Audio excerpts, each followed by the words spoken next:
Mrtvi niste odruzi mili, još se čuje vaš gromki glas, vaš duh silni u nama živi, vaša duša lebdi između nas.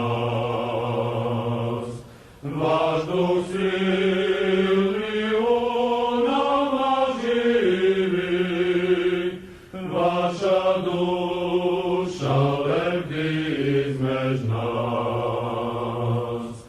Vi ste pošli učitelju svome, a u težak i krvavi boj, i za našu lepu misao zbora, vi ste dali mlađan život svoj. I za